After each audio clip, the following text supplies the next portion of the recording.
मोनसे गोजोनथाव खौरां। नोंथाङा गाव गावनि फिसाफोरखौ गुन गोनां सोलोंथाइ होनो गोसो दं नामा?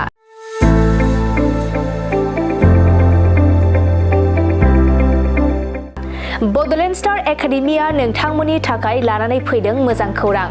क'क्राझार जहरनि सा फारसे तितागुरि भबानिपुर एबा समबाय भवन अफिस साखाथियाव थानाय बड'लेण्ड स्टार एकाडेमियाव थाखो 6 निफ्राय थाखो 12 सिमनि थाखाय 2026-27 मायथाइनि गोदानै मुं थिसननाया सोलिगासिनो दं। मख'नो गोनांदि बे बड'लेण्ड स्टार एकाडेमियाव थाखो 6 निफ्राय थाखो 9 सिम बर' मिडियाम आरो थाखो 11 आरो 12 थाखोआव इंराजि आरो बर' मिडियाम जागोन।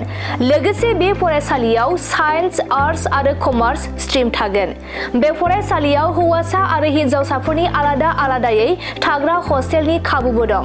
मख'नो गोनांदि बे फरायसालियाव बिपिएल गोनां फरायसाफोरनि थाखाय एडमिशन फिसआ अफार थागोन।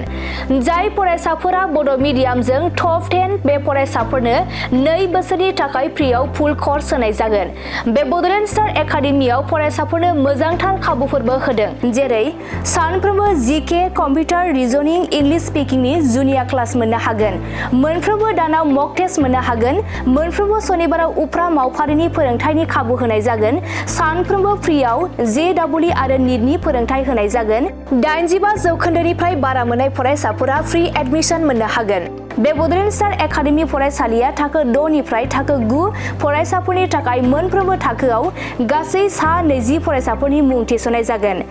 आबुङै मोनथिनो थाखाय गाहायाव होनाय जानबुं नम्बर 7638008149 6000349997 6003494371 आरो 7896667636 नम्बराव खौरां लानो हागोन।